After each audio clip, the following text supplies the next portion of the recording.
Hi hello guys, welcome back to Aadya colourful. ನಾನು Suma. Friends, ಇವತ್ತಿನ ವಿಡಿಯೋದಲ್ಲಿ ನಾನು ಒಂದು ಸ್ನ್ಯಾಕ್ಸ್ ರೆಸಿಪಿನ ನಿಮ್ಮ ಜೊತೆ ಶೇರ್ ಮಾಡ್ತಾ ಇದ್ದೀನಿ.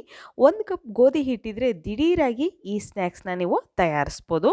ಇಲ್ಲಿ ನಾನು ಒಂದು ವೀಟ್ ಫ್ಲೋರ್ ಸ್ವೀಟ್ ಮತ್ತು ಸ್ನ್ಯಾಕ್ಸ್ ರೆಸಿಪಿನ ಶೇರ್ ಮಾಡ್ತಾ ಇದ್ದೀನಿ.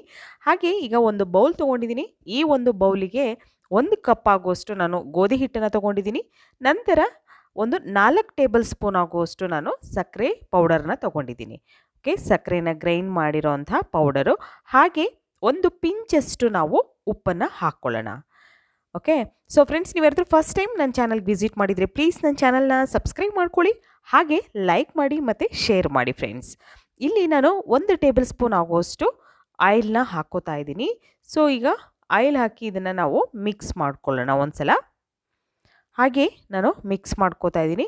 ಮಿಕ್ಸ್ ಮಾಡಿದ ನಂತರ ನಾವು ಇದಕ್ಕೆ ಒಂದು 3ರಿಂದ 4 ಟೇಬಲ್ ಸ್ಪೂನ್ ಆಗುವಷ್ಟು ನಾವು ಮೊಸರು ಬೇಕಾಗುತ್ತೆ ನಮಗೆ, ಗಟ್ಟಿ ಮೊಸರು. ಸೊ ಈ ಗಟ್ಟಿ ಮೊಸರನ್ನು ಹಾಕ್ಕೊಳ್ಳೋಣ.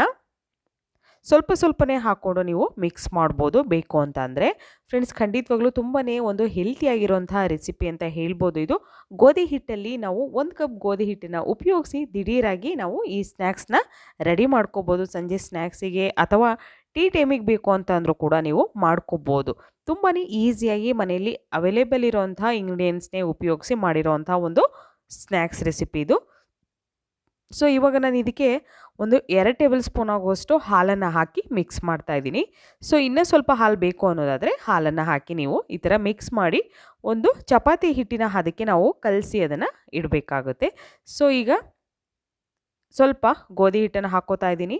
ಸೊ ಇವಾಗ ನಾನು ಹಿಟ್ಟನ್ನು ತೊಗೊಂಡು ಫಸ್ಟು ಇದನ್ನು ನಾವು ಚಪಾತಿ ಥರ ಫಸ್ಟು ರೌಂಡ್ ಮಾಡ್ಕೊಳ್ಳೋಣ. ಮಾಡಿ ಇವಾಗ ಇದನ್ನು ಲಟ್ಟಿಸ್ಕೋಬೇಕಾಗುತ್ತೆ. ಸಂಜೆ ಸ್ನ್ಯಾಕ್ಸಿಗೆ ಏನಾದರೂ ತಿನ್ನಬೇಕು ಅಂತ ಅನ್ನಿಸ್ದಾಗ ಖಂಡಿತವಾಗ್ಲೂ ನೀವು ದಿಢೀರಾಗಿ 1 ಕಪ್ ಗೋಧಿ ಹಿಟ್ಟನ್ನು ಉಪಯೋಗಿಸಿ ಸ್ನ್ಯಾಕ್ಸ್ನ ತಯಾರಿಸ್ಬೋದು.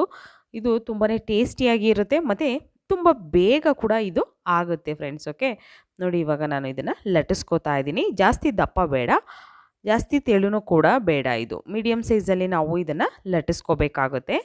ನೋಡಿ ಇದೇ ಥರ ನಾನು ಲಟ್ಟಿಸ್ಕೋತಾ ಇದ್ದೀನಿ. ನಾವು ಚಪಾತಿನ ಹೇಗೆ ಲಟ್ಟಿಸ್ಕೋತೀವೋ ಅದೇ ಥರ ಲಟ್ಟಿಸ್ಕೊಂಡ್ರೆ ಸಾಕು. ಸ್ವಲ್ಪ ನೋಡಿ ಇವಾಗ ನಾನು ಎಷ್ಟು ದಪ್ಪ ಈಗ ನಾನು ಲಟ್ಟಿಸಿದ್ದೀನಿ ಅಂತ ನೋಡಿ.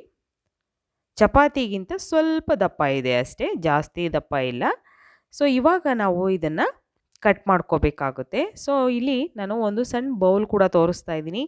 ಆ ಬೌಲಲ್ಲಿ ಕೂಡ ನೀವು ಆ ಶೇಪನ್ನು ಕಟ್ ಮಾಡ್ಕೋಬೋದು, ಅಥವಾ ಇಲ್ಲಿ ನಾನು ಫುಡ್ ಕಟರ್ ಇದೆ. ಸೊ ಫುಡ್ ಕಟರಲ್ಲಿ ಕೂಡ ನಾನು ಅದನ್ನು ಕಟ್ ಮಾಡ್ಕೋತಾ ಇದ್ದೀನಿ.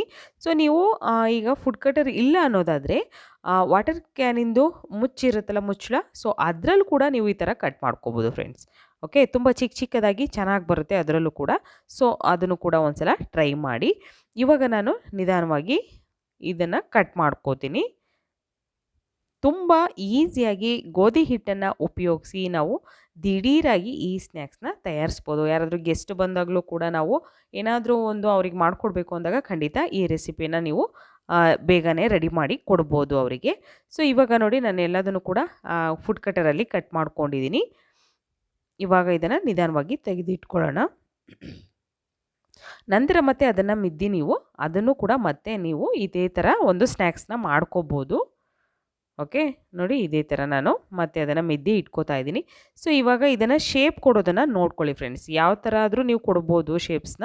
ಸೊ ನೋಡಿ ಈ ಥರ ನಾನು ಒಂದು ಫ್ಲವರ್ ಥರ ಒಂದು ಡಿಸೈನ್ ಮಾಡ್ತಾ ಇದ್ದೀನಿ. ಸೊ ತುಂಬ ಚೆನ್ನಾಗಿ ಕಾಣುತ್ತೆ ನೋಡೋದಕ್ಕೂ ಅಂತ ಹೇಳಿ ನಾನು ಈ ಥರ ಡಿಸೈನ್ ಮಾಡ್ತಾ ಇದ್ದೀನಿ. ಸೊ ನೋಡಿ ನಿಮಗೆ ಯಾವ ಥರ ಕಂಫರ್ಟಬಲ್ ಆಗುತ್ತೋ ನೀವು ಆ ಥರ ಡಿಸೈನ್ಸ್ನ ಮಾಡ್ಕೋಬೋದು. ಇನ್ನೊಮ್ಮೆ ನಾನು ತೋರಿಸ್ತಿದ್ದೀನಿ, ನೋಡ್ಕೋಬೋದು ನೀವು. ನೋಡಿ ಆ ಕಡೆ ಈ ಕಡೆ ಎಡ್ಜಸ್ನ ಒಂದ್ಸಲ ನಾವು ಅದನ್ನು ಪ್ರೆಸ್ ಮಾಡಿ ನಂತರ ಮತ್ತೆ ಅದನ್ನು ಫ್ಲವರ್ಸ್ ಥರ ನಾವು ಮಾಡ್ಕೋಬೇಕು. ಮತ್ತು ಅದನ್ನು ನಾನು ಸೈಡಲ್ಲಿರೋ ಎಡ್ಜಸ್ನ ಮತ್ತೆ ನಾನು ಉಲ್ಟಾ ಮಾಡಿ ಅದನ್ನು ಕೂಡ ಪ್ರೆಸ್ ಮಾಡಿದ್ದೀನಿ. ಸೊ ಇವಾಗ ಇಲ್ಲಿ ಎಣ್ಣೆ ಕಾದಿದೆ. ಕಾದ ನಂತರ ನಾವು ಇವಾಗ ಈ ಸ್ನ್ಯಾಕ್ಸನ್ನು ನಾವು ಡೀಪ್ ಫ್ರೈ ಮಾಡ್ಕೋಬೇಕಾಗುತ್ತೆ.